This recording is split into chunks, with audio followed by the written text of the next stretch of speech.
wabarakatuh. Selamat pagi anak-anak sekalian. Dengan Ibu Tati Alfida di sini. Baiklah, untuk materi geografi pada hari ini kita akan membahas masalah konsep wilayah dan perwilayahan.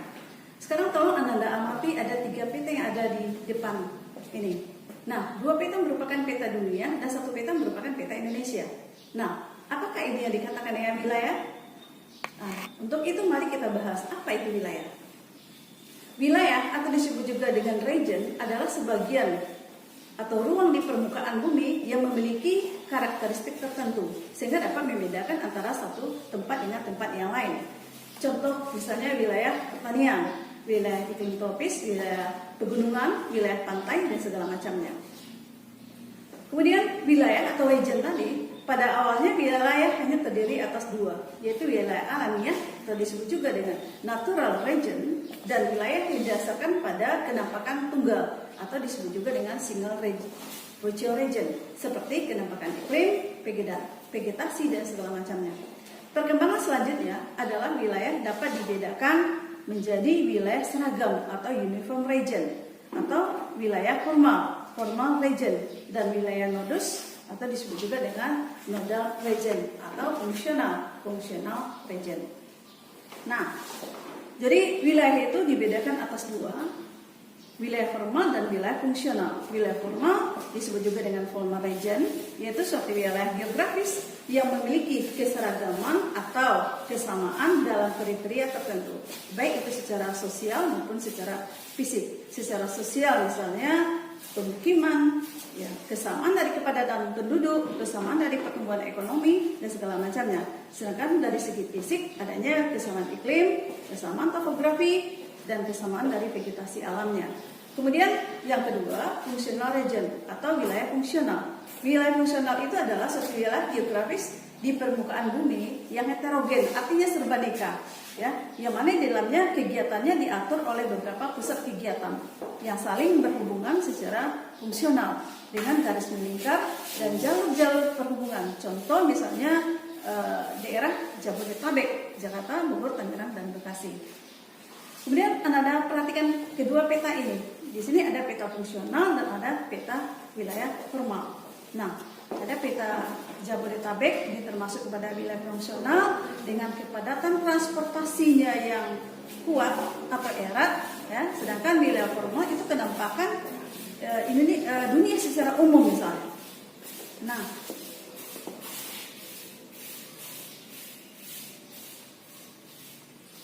kemudian kita lihat bahwa pertumbuhan suatu wilayah itu tidaklah sama.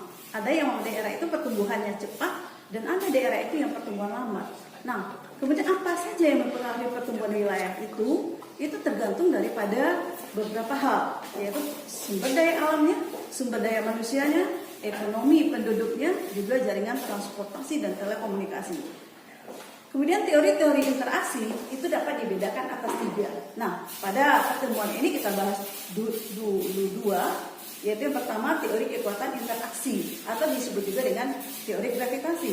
Nah, teori ini disampaikan oleh William Jelly yang merupakan turunan dari teori yang dikemukakan oleh Newton. Ya, pada rumus ini melihat berapa kekuatan interaksi antara wilayah A dengan wilayah B atau suatu wilayah dengan wilayah lain, sehingga dirumuskan di sini bahwa kekuatan interaksi itu atau dikatakan dengan KI antara kota A dengan kota B itu sama dengan cos angka dikali jumlah penduduk kota A dikali jumlah penduduk kota B berbanding dengan JAB. JAB itu adalah jarak antara kota A dengan kota B dikuadratkan. Nah, untuk lebih pahamnya Anda mengenai penerapan soal ini, mari kita lihat ya penggunaan rumus ini pada contoh soal berikut.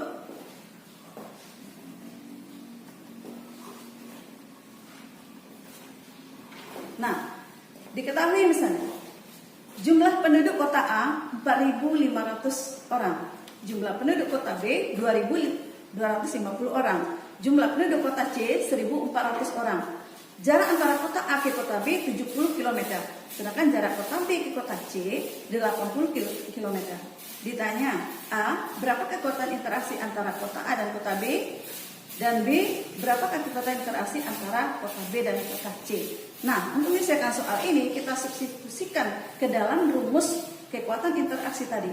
KI sama dengan K kali PA kali PB per J AB dikuadratkan. Sehingga untuk jawaban yang nomor A, KI AB sama dengan 4.500 dikali 2.250 per 70 dikuadratkan. Sehingga hasilnya sama dengan 10.125.000 per 4.900. Jadi hasilnya 2,2066. Kemudian yang B, kekuatan interaksi antara kota B dengan kota C itu sama dengan KI BC sama dengan 2.250 dikali 1.400 berbanding 80 dikuadratkan, sehingga hasilnya 3.150.000 berbanding 6.400. Jadi hasilnya sama dengan 492,18.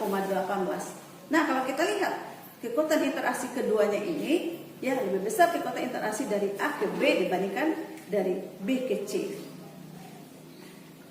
Nah, kemudian kita lanjutkan yang kedua, yaitu teori titik henti yang disampaikan oleh William Jelly.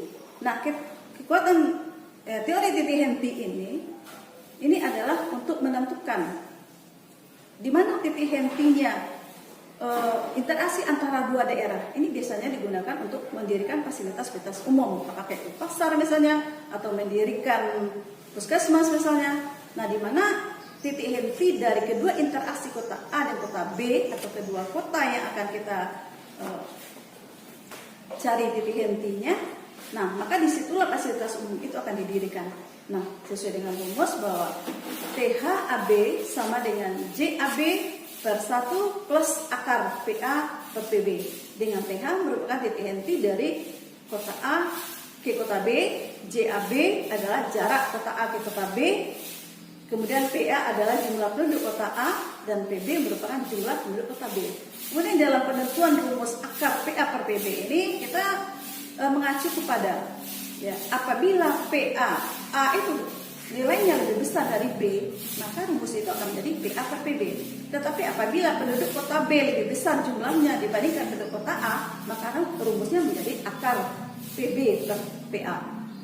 Nah, untuk lebih pahamnya tentang penerapan rumus ini, mari kita selesaikan soal berikut. Ya, sebagai contoh,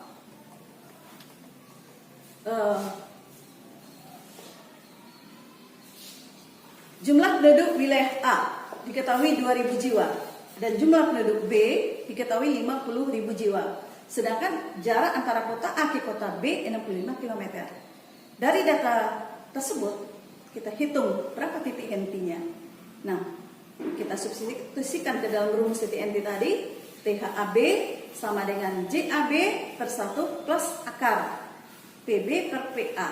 Ya, karena di sini B itu jumlah penduduknya lebih banyak dari A, maka rumus ini menjadi 1 plus PB per PA. Nah, sehingga kita substitusikan JAB sama dengan 65 per 1 plus 50.000 per 2.000 sama dengan 65 per 1 plus 50 per 2 sama dengan 65 per 1. Kita tarik akar 50 per 2, akar 25 sama dengan 5. Berarti sama dengan 65 per 1 tambah 5, sehingga menghasilkan THAB itu sama dengan 65 per 6 sama dengan 10,83. Nah, ini apa artinya? Artinya adalah bahwa untuk menentukan fasilitas umum yang akan didirikan itu nanti, ya, itu sejauh 10,83. Tetapi apakah itu jaraknya dari kota A ataukah kota B? Nah, untuk menentukan di mana ditempatkan, ini disesuaikan dengan jarak jumlah penduduk yang terkecil. Nah, karena di sini jumlah penduduk yang terkecil itu adalah kota A, maka titik henti itu atau fasilitas umum itu kita dirikan 10,83 km dari kota A. Nah, jadi itulah materi kita pada hari ini. Kita cukupkan sampai di sini. Saya tutup dengan Assalamualaikum warahmatullahi wabarakatuh.